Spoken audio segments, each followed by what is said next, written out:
Hi friends, இதில் வந்து TDS எதுக்கு, அது எப்படி அந்த கான்செப்ட் அது எப்படி ஒர்க் ஆகுது, அதை பற்றி நம்ம இந்த மாடலில் நம்ம பார்க்க போகிறோம். அதுவும் இல்லாமல் வேறு என்னென்னலாம் பார்க்க போகிறோம்னா, what is TDS, timing of detection, அப்புறம் டேக்ஸ் ஆடிட்டில் டிடிஎஸோட ரோல் என்ன, அதில் இருக்க 3 பார்ட்டிஸ் யார் யாரெல்லாம் அதில் இருக்க பார்ட்டிஸ், அப்புறம் நான் டிடிஎஸ் அதை வந்து நான் ஃபாலோ பண்ணலை, கம்ப்ளைண்ட்ஸ் பண்ணல அப்படின்னா என்னென்ன கான்சிக்வன்ஸ் இருக்குது, அப்புறம் இந்த மாடல் 1 வந்து மற்ற 12 மாடல்ஸ்ல எப்படி இது கனெக்ட் ஆகுது, இது எதுக்கு அவ்வளோ இம்பார்ட்டன்ஸ் ஏன் அப்படின்றத இந்த வீடியோவில் பார்ப்போம். ஸோ ஃபர்ஸ்ட் வந்து பார்த்தா வாட் இஸ் டிடிஎஸ். பிளைன் அது வந்து சொல்லுவாங்க இந்த டேக்ஸ் டிடெக்டட் அட் சோர்ஸ் அப்படின்ட்டு. அப்படின்னா என்ன அப்படின்னு இன்னும் புரியல அப்படின்னா, சப்போஸ் நம்ம ஃபார் எக்ஸாம்பிள் நம்ம வந்து ஒரு சில இன்கம் டேக்ஸ் வந்து என்ன செஞ்சுருக்காங்கன்னா, ஒரு சில பேமெண்ட்ஸ் நீங்கள் வந்து ஒரு சில பேமெண்ட்ஸ் பண்ணும்போது நீங்கள் TDS sum amount of percentage of டிடிஎஸை வந்து டிடெக்ட் பண்ணிட்டு கவர்மெண்ட்டுக்கு பே பண்ணணுங்கிறாங்க. எக்ஸாம்பிளுக்கு நீங்கள் professional fees, rent, contract or interest, இதெல்லாம் நமக்கு இருக்க மேஜரான எக்ஸ்பென்சஸ். இந்த இதில் நீங்கள் சப்போஸ் நீங்கள் பே பண்ணும்போது நீங்கள் ஒரு பர்சன்டேஜை வந்து மைனஸ் பண்ணிடணும். ஃபார் எக்ஸாம்பிள் இப்போ வந்து 1 lakh நீங்கள் பே பண்ணணும் இவருக்குன்னு வச்சுக்கலாமே, ப்ரொஃபஷனல் ஃபீஸ் 1 lakh இவருக்கு பே பண்ணுறீங்க அப்படின்னா அதுக்கு 10%னா 10,000. ஸோ இந்த டிடெக்டார், அதாவது நீங்கள் பே பண்ணுறவங்க இவருக்கு பே பண்ணும்போது 1 lakh பே பண்ணக்கூடாது. அந்த டிடிஎஸ் ரேட் வந்து 10%னால 10% மைனஸ் பண்ணிட்டு பேலன்ஸ் 90,000 இவருக்கு பே பண்ணணும். அந்த 10,000 டிடிஎஸ் அமௌண்ட் எங்கே போகணும்னா கவர்மெண்ட்டுக்கு போகும். ஸோ இந்த மைனஸ் பண்ணுறோம் பார்த்தீங்களா, அந்த இதை தான் டிடிஎஸ் அப்படிங்கிறாங்க, tax deducted at source. So ஏன் இது பண்ணுறாங்க, ஏன் டிடிஎஸ் அப்படி அப்படின்னா, சப்போஸ் இது வந்து நம்ம பே பண்ணுறோம், கன்சல்டன்சி ஃபீஸ் 1 lakh பே பண்ணுறோம், இவருக்கு வந்து அது இன்கம். இப்போ நம்ம வந்து இப்போ கவர்மெண்ட்டுக்கு வந்து நம்ம என்ன சொல்லிடுறோம், இவருக்கு நான் வந்து ப்ரொஃபஷனல் ஃபீஸ் 1 lakh பே பண்ணுறேன், அதில் டிடிஎஸ் அமௌண்ட் 10,000. ஸோ அப்படின்னு நான் கவர்மெண்ட்டுக்கு இன்ஃபார்ம் பண்ணிட்டேன்னா கவர்மெண்ட் இவர்கிட்ட வந்து கிராஸ் செக் பண்ணும். இவருக்கு வந்து இவருக்கு ரிஃப்ளெக்ட் ஆகிறது, அதாவது 26 ஏஸில் ரிஃப்ளெக்ட் ஆகும். அவர் நம்ம ஃபைல் பண்ணுறது எல்லாமே 26 ஏஸில் ரிஃப்ளெக்ட் ஆகிற எல்லா இன்கமும் அவர் டாக்ஸபிள் இன்கமாக டிக்ளேர் பண்ணியிருக்காரா, இன்கம் வந்து டாக்ஸ் எவிஷன் இல்லாமல் ஒழுங்காக பண்ணுறாரா அப்படின்னு கிராஸ் செக் பண்ண முடியும். ஸோ இது one of the main reason. Second reason அப்படின்னு பார்த்தோம்னா, கவர்மெண்ட் யூஸ்வலாக பார்த்தீங்கன்னா நமக்கு டியூ டேட் என்னன்னு தெரியும். டாக்ஸ் ஆடிட்னா செப்டம்பர், அக்டோபர், அப்படி இல்லைன்னா ஜூலை இல்லை ஆகஸ்ட், அந்த மாதிரி டைம் லைன் இருக்கு. இப்போ வந்து ஒரு கவர்மெண்ட்டுக்கு வர இன்கம் எல்லாமே சப்போஸ் செப்டம்பர், அக்டோபர், ஜூலை அப்படிதான் வந்ததுன்னா அவங்க என்ன பண்ண முடியும். ஸோ த்ரூ த ஃபியர் வரணும் அப்படின்றதுக்காக அவங்க என்ன செஞ்சுட்டாங்க, இந்த மாதிரி ஐடென்டிஃபை பண்ணிட்டு இந்த மாதிரி நீங்கள் பே பண்ணும்போது சம் அமௌண்ட் வந்து நீங்கள் டிடிஎஸாக எவ்ரி மந்த் பே பண்ணணும் அப்படின்ற மாதிரி கான்செப்ட் வச்சுருக்காங்க. ஸோ எதுக்கு இந்த கான்செப்ட் கொண்டு வந்திருக்காங்க, மெயின் 2 ரீசன். ஒன்று வந்து டேக்ஸ் கண்டினியூஸ் டேக்ஸ் கலெக்ஷனுக்காக, இன்னொன்று டேக்ஸ் வந்து எவைட் பண்ணாமல் இது பண்ணுறதுக்காக.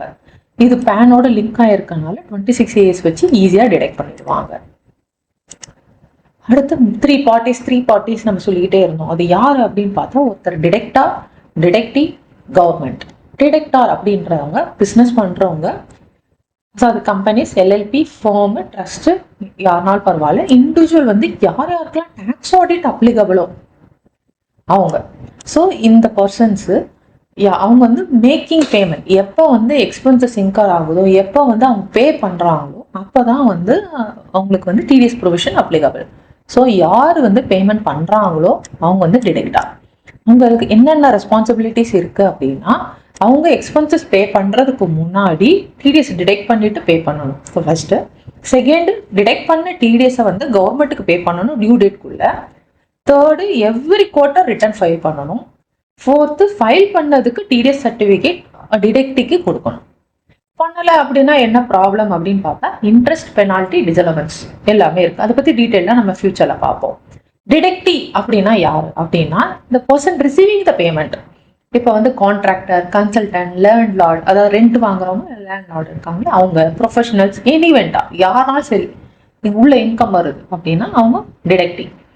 அவங்க வந்து என்ன செய்யணும்னா, நம்மளோட பேன் கொடுக்கணும் டிடெக்டார். நம்ம பேன் கொடுத்தாதான் நம்ம பேன் மென்ஷன் பண்ணி டிடிஎஸ் டிடெக்ட் பண்ணுவாங்க. ஸோ பேன் வந்து இம்பார்ட்டன்ட், ஃபர்ஸ்ட் ஒன். செகண்ட் வந்து நம்மளோட 26 ஏஸில் வந்து பார்க்கணும் டிடிஎஸ். அவங்க வந்து சப்போஸ் நம்ம வந்து ஒரு டிடெக்டார் சொல்கிறாரு, உங்களுக்கு நான் கொடுக்க வேண்டிய அமௌண்ட்டில் இவ்வளோ வந்து நான் டிடிஎஸ் டிடெக்ட் பண்ணிட்டு நான் உங்களுக்கு பேலன்ஸ் பே பண்ணியிருக்கேன் அப்படிங்கிறாரு. இப்போ அந்த 10,000 என்னோட 26 ஏஜ்ல ரிஃப்ளெக்ட் ஆகுதான் நான் செக் பண்ணணும்.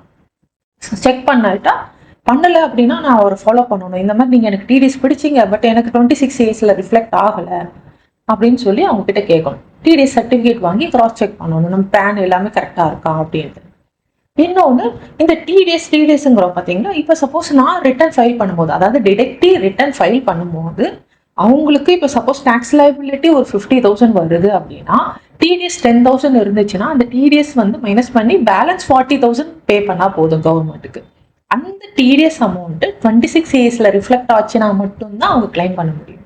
26 ஏஎஸ்ல ரிஃப்ளெக்ட் ஆகணும் அப்படின்னா டிடெக்டார் வந்து குவார்டர்லி ரிட்டர்ன் கரெக்டாக ஃபைல் பண்ணியிருக்கணும், நமக்கு டிடிஎஸ் சர்டிஃபிகேட்டும் டைமுக்கு இஷ்யூ பண்ணியிருக்கணும். அதுக்கடுத்து மெயின் வந்து பார்த்தீங்கன்னா கவர்மெண்ட். அவங்க வந்து யாருன்னா இந்த டேக்ஸ் அமௌண்ட்டை வந்து கலெக்ட் பண்ணிக்கிறவங்க. So mostly income tax department தான் இருக்கும். அவங்க என்ன செய்வாங்க, அந்த டிடிஎஸ் எவ்வளோ சொல்கிறாங்களோ அதை டிடெக்டிவ் பேனோட ஆட் பண்ணிடுவாங்க, அவங்களுக்கு கிரெடிட்டாக கொடுத்துருவாங்க. இப்போ இந்த டிடெக்டார் வந்து ஒழுங்காக பண்ணலை அப்படின்னா டிமாண்ட் நோட்டீஸ் கொடுக்கறது, இன்ட்ரெஸ்ட் பெனால்ட்டி பண்ணுறது, அதெல்லாம் பண்ணுவாங்க. ஸோ ஆடிட்டரோட ரோல் என்னன்னா இந்த மாதிரி கம்ப்ளைண்ட்ஸ் எல்லாம் கரெக்டாக இருக்கா செக் பண்ணணும். சப்போஸ் ஏதாவது ப்ராப்ளமாக இருந்துச்சுன்னா 3CD இது பண்ணணும். கரெக்டாக பே பண்ணல இது அப்படின்னா செக்ஷன் 201 படி இது வந்து ப்ரொசீடிங் ஸ்டார்ட் பண்ண சான்ஸ் இருக்கு. இப்போ நம்ம பேன் கொடுக்கல அப்படின்னா என்ன இருக்கு, சரி எனக்கு நான் பேன் கொடுக்கல அப்போ டிடிஎஸ்லேருந்து எஸ்கேப் ஆகலாம் அப்படின்னா கிடையாது. சப்போஸ் உங்களுக்கு கொடுக்க வேண்டிய பேமெண்ட்ல நீங்கள் பேன் கொடுக்காம இருந்தா கவர்மெண்ட் என்ன சொல்லிட்டாங்கன்னா 20% டிடிஎஸ் டிடெக்ட் பண்ணிக்கலாம் அப்படின்ற மாதிரி சொல்லியிருக்காங்க. ஸோ நீங்கள் வந்து சப்போஸ் உங்களுக்கு டிடிஎஸ் அப்ளிகபிள் ஆகிற டிரான்சாக்ஷன் பண்ணுறீங்க அப்படின்னா டிடிஎஸ் டிடெக்ட் பண்ணணும் டிடெக்டார் சொன்னாங்கன்னா இம்மிடியேட்டாக உங்கள் பேன் ஷேர் பண்ணிவிடுங்க. இல்லாட்டி ஹையர் ரேட்டு டிடெக்ஷனுக்கு நீங்கள் வந்து இதாகிற மாதிரி இருக்கும். அதுக்கடுத்து பார்த்தோன்னா கோல்டன் ரூல், அதாவது நம்ம அக்கௌண்டிங்கில் கோல்டன் ரூல் பார்க்குற மாதிரி இது டிடிஎஸ்க்குரிய கோல்டன் ரூல். ஒன்றே ஒன்று தான் ஈஸி. அதாவது என்ன சொல்கிறாங்கன்னா பேமெண்ட், அதாவது டிடிஎஸ் எப்பனா credit of the party account or at the time of payment whichever is happened first. என்னது எனக்கு புரியல அப்படின்றீங்கன்னா ரொம்ப ரொம்ப ஈஸியான கான்செப்ட். இப்போ வந்து பேமெண்ட், ஆக்சுவல் பேமெண்ட்டோ இல்லை ப்ரொவிஷன் அக்ரூவ் ஆயிடுச்சு ப்ரொவிஷன் கிரியேட் பண்ணுறோம் இதுவோ, விச்செவர் இஸ் இயர்லியர் வந்து நமக்கு டிடிஎஸ் ப்ரொவிஷன் அப்ளிகபிள் ஆகிடும். ஃபார் எக்ஸாம்பிள் நான் வந்து இப்போ நான் இதுன்னு வச்சுக்கோங்களேன், ரெண்ட்டுன்னு வச்சுக்கலாம். நான் மார்ச் மந்த் ரெண்ட்டு நான் ஏப்ரலில் தான் பே பண்ணுவேன். அப்போ நான் மார்ச் மந்த்துக்கு டிடிஎஸ் கட்டணுமா ஏப்ரலில் கட்டணுமா அப்படின்னு சொன்னீங்கன்னா மார்ச் மந்த்தே அந்த எக்ஸ்பென்சஸ் அக்ரூட் ஆயிடுச்சு. மார்ச் மந்த்தே நம்ம வந்து ரெண்ட்டுன்னு ப்ரொவிஷன் போட்டுருவோம். ஸோ ப்ரொவிஷன் எப்போ போடுறோமோ அப்போவே இம்மிடியேட்டாக டிடிஎஸ் அப்ளிகேஷன் வந்துடும். அதே மாதிரி இப்போ அட்வான்ஸ் வாங்கிட்டோம். இப்போ சப்போஸ் நம்ம கான்ட்ராக்ட் ஒர்க் பண்ணுறோம், அதுக்கு அட்வான்ஸ் நம்ம வந்து கொடுத்துட்டோம், ஒரு 2 lakhs அட்வான்ஸ் கொடுத்துட்டோம் அப்படின்னா அட்வான்ஸுக்கே டிடிஎஸ் டிடெக்ட் பண்ணிட்டு தான் கொடுக்கணும். ஸோ அதுதான் நம்ம இங்கே 2 scenarioல நான் எக்ஸ்பிளைன் பண்ணியிருக்கேன். இப்போ சப்போஸ் ப்ரொஃபஷனல் சார்ஜஸ் இருக்குது அப்படின்னா professional charges to outstanding payable provision போடுவோம். ஆனால் டிடிஎஸ் என்ன செய்யணும், மார்ச் 31st மார்ச் அன்னைக்கே டிடிஎஸ் லைபிலிட்டி வந்துடும். ஏப்ரலில் போட்டால் ஏப்ரலில் ப்ரொவிஷன் அப்போ தான் பே பண்ணுறேன் அப்போ பண்ணுறேன்னா அது வந்து அப்ளிகபிள் கிடையாது. மார்ச் மந்த் ப்ரொவிஷன் மார்ச்சில் தான் பே பண்ணணும். ஏப்ரலில் நீங்கள் போட்டிங்கன்னா இன்ட்ரெஸ்ட் பெனால்ட்டி வர சான்ஸ் இருக்குது.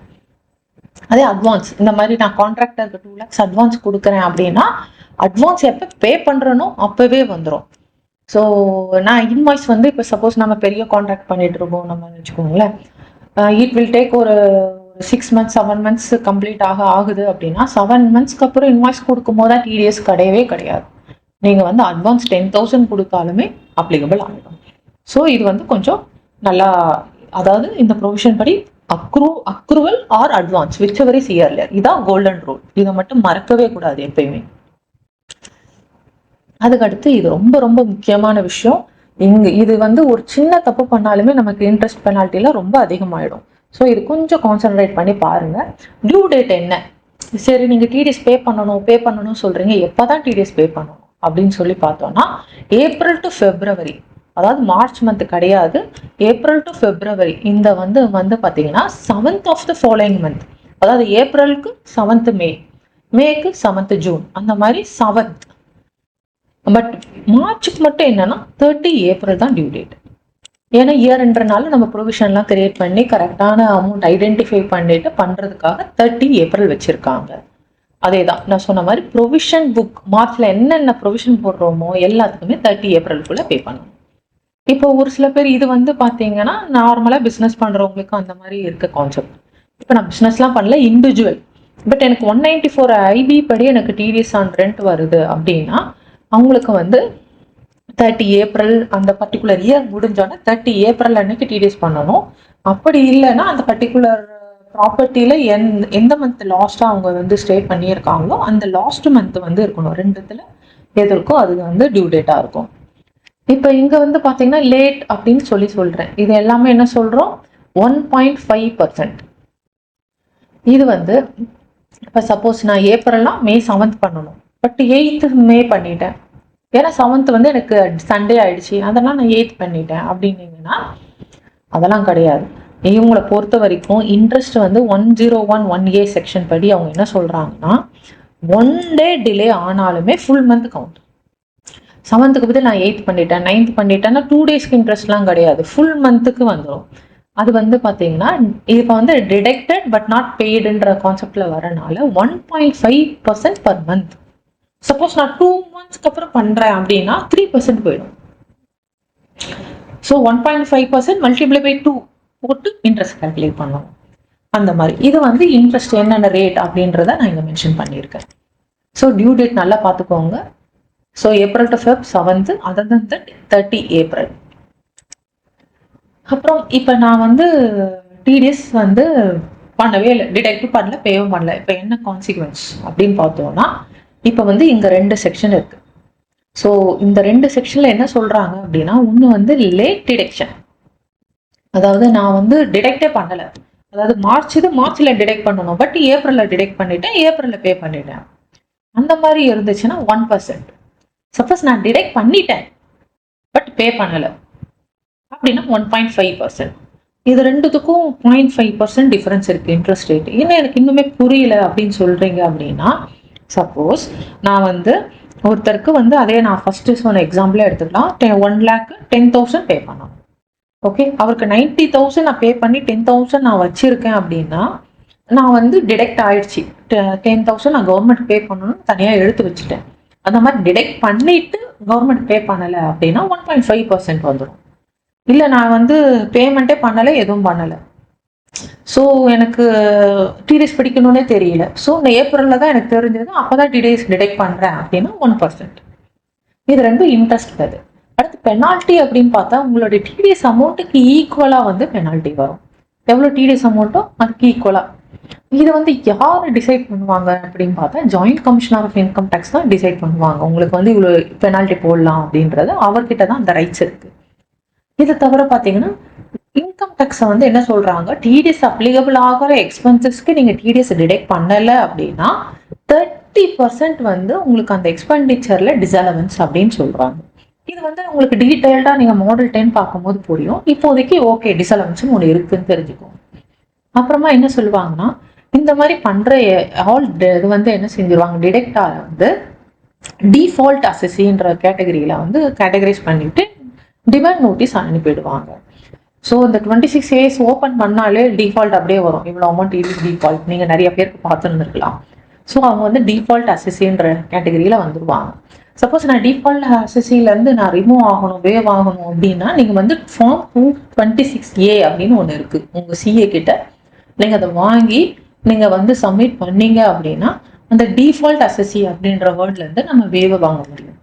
ஈவன் நீங்கள் வந்து அந்த டிஸ்அலவன்ஸ்லேருந்து நம்ம எஸ்கேப் ஆக முடியாது, டிஃபால்ட் அசஸிலேருந்து வேவ் வாங்க முடியும். ஸோ இதெல்லாம் தான் நமக்கு வந்து டிடிஎஸ் வந்து நம்ம ஃபாலோ பண்ணலை அப்படின்னா நமக்கு வர இது பெனால்ட்டி, இன்ட்ரெஸ்ட் அண்ட் கான்சிக்வன்ஸ் பற்றி பார்த்தோம். நெக்ஸ்ட் டேக்ஸ் ஆடிட்னு சொல்கிறோம். அந்த டேக்ஸ் ஆடிட்ல இந்த டிடிஎஸோட இம்பாக்ட் என்ன அப்படின்னு சொல்லி பார்த்தோம்னா டிடிஎஸ் வந்து கவர்மெண்ட்டுக்கு நம்ம வந்து பே பண்ணுறோம். இப்போ வந்து நம்மளுடைய கிளைண்ட் வந்து பார்த்தோம்னா எவ்ரி மந்த் நம்ம டிடெக்ட் பண்ணுவாங்க, கவர்மெண்ட்டுக்கு பே பண்ணுவாங்க, குவார்ட்டர் ஃபைல் பண்ணுவாங்க. ஸோ இதில் ஏதாவது ப்ராப்ளம் நோட்டிஃபை பண்ணோம், ஏதாவது பண்ணோம்னா நம்ம இது பண்ணணும். அது என்னென்ன பண்ணணும் அப்படின்னா எந்தெந்த எக்ஸ்பென்சஸ்க்குலாம் டிடெக்டபிள் அது வந்து டிடெக்ட் பண்ணிட்டாங்களா, டிடெக்ட் பண்ணதை கரெக்டான டைமில் வந்து டெபாசிட் பண்ணிட்டாங்களா, டிடெக்ட் பண்ணலன்னா எவ்வளோ அமௌண்ட் ஏன் பண்ணலை, வாட்லி ரிட்டர்ன் ஃபைல் பண்ணிட்டாங்களா, டிடிஎஸ் சர்டிஃபிகேட் கரெக்டாக இஷ்யூ பண்ணிட்டாங்களா, இதெல்லாம் தான் நம்ம வந்து ஸ்பெசிஃபிக்காக வெரிஃபை பண்ணி கிளாஸ் 34 அப்படின்ற இதில் ஃபார்ம் 3CD ரிப்போர்ட் பண்ணுற மாதிரி இருக்கும். இந்த டிடிஎஸ் வந்து நம்ம ஒரு ஆப்ஷனல் வச்சு நினச்சிட்டு இக்னோர் பண்ண முடியாது. இது மேண்டட்டரி, கம்பல்சரி பண்ணி ஆகணும். நம்மளுக்கு tax audit and stat audit applicable, ஆனால் கம்பல்சரி இது பண்ணி ஆகணும். இது இல்லாமல் 3CD நம்ம வந்து ஃபைலே பண்ண முடியாது. இது ரொம்ப ரொம்ப முக்கியமான செக்ஷன். எனி டிஃபால்ட் எது இருந்துச்சுனாலும் கம்பல்சரி ரிப்போர்ட் பண்ண முடியும், ஜஸ்ட் இக்னோரே பண்ணவே முடியாது. அதனால நம்ம வந்து கிளைண்ட்டுக்கு இப்போவே ஒர்க் அவுட் பண்ணி, அதாவது டாக்ஸ் ஆடிட் முடிச்சு அப்போ வரைக்கும் வெயிட் பண்ணாமல் இயர்லியாகவே ஒர்க் அவுட் பண்ணி டிஃபால்ட் இருந்துச்சுன்னா கிளைண்ட் கிட்ட வந்து கன்வே பண்ணி இது பண்ணிக்கலாம். இது வந்து 34 நம்ம ஆடிட்டர், நீங்கள் சப்போஸ் ஆஸ் ஏ ஆடிட்டரோ இல்லை ஆடிட்டர் ஆஃபீஸில் ஒர்க் பண்ணுறீங்கன்னா இந்த ஒர்க் பேப்பர் ரொம்ப ரொம்ப முக்கியம். இதுதான் வந்து உங்களுடைய சப்போர்ட்டிங் டாக்குமெண்ட். அந்த டிடிஎஸ் வந்து ஆல் வந்து இது மாதிரி இஷ்யூ இருக்கிறது, கம்ப்ளைண்ட்ஸ் இஷ்யூ இருக்கிறது எல்லாமே வந்து நோட் அவுட் பண்ணியாச்சு, எல்லாமே ரிப்போர்ட் பண்ணியாச்சுன்னு சொல்றதுக்காக இருக்க ஒரே இது வந்து எவிடன்ஸ் வந்து நம்ம ஒர்க் பேப்பர் தான். ஸோ இது ரொம்ப ரொம்ப முக்கியம். இந்த ஒர்க் பேப்பர் எப்படி பண்ண போறோம்ன்றது தான் நம்ம ஃபியூச்சர் வீடியோஸ்லாம் நம்ம பார்க்க போறோம். ரொம்ப ரொம்ப முக்கியமானது, இதை நோட் பண்ணிப்போம். நெக்ஸ்ட் பார்த்தோம்னா இப்போ வந்து நாங்கள் என்ன சொல்லுவாங்க, சும்மா ஒரு இதுக்கு டிடிஎஸ் பிடிக்கல அதுக்கு எதுக்கு சும்மா என்ன இருக்கு அப்படின்னு பார்த்தோம்னா, இதை நீங்கள் ரியல் எக்ஸாம்பிளாகவே நீங்கள் கிளைண்ட்டுக்கு சொல்லலாம். சும்மா நான் என்ன டிடிஎஸ் பிடிக்கல இப்போ என்ன அப்படின்றவங்களுக்கு நீங்கள் இந்த எக்ஸாம்பிள் சொல்லலாம். ஒருத்தர் வந்து 80,000 கான்ட்ராக்ட் பேமெண்ட் பண்ணணும். 80,000ன்ற போது அவர் வந்து சப்போஸ் ஃபார்மோ இல்லை கம்பெனினா 2% அப்ளிகபிள். அவர் வந்து டிடிஎஸ்ஏ டிடெக்ட் பண்ணலை, பேவும் பண்ணலை. அப்போ என்ன ஆயிடுது பார்த்தீங்கன்னா 80,000க்கு 2% பார்த்தா 1,60,000. அவர் என்ன பண்ணிட்டாரு, இன்கம் டேக்ஸ் ரிட்டர்ன் ஃபைல் பண்ணும்போது வரைக்கும் டாக்ஸ் ஆடிட் வரைக்கும் அவர் பண்ணவே இல்லை அப்படின்னா அவருக்கு என்ன ஆகிடும், இந்த டிடிஎஸ் அமௌண்ட் பே பண்ணுறது வந்து லைபிலிட்டி. இதுக்கு வந்து இன்ட்ரெஸ்ட் 6 மந்த்ஸுக்கு டில் 6 மந்த்துக்கு அவர் பே பண்ணலைன்னு அஷ்யூம் பண்ணிக்கிட்டா அதுக்கு இன்ட்ரெஸ்ட் இவ்வளவு.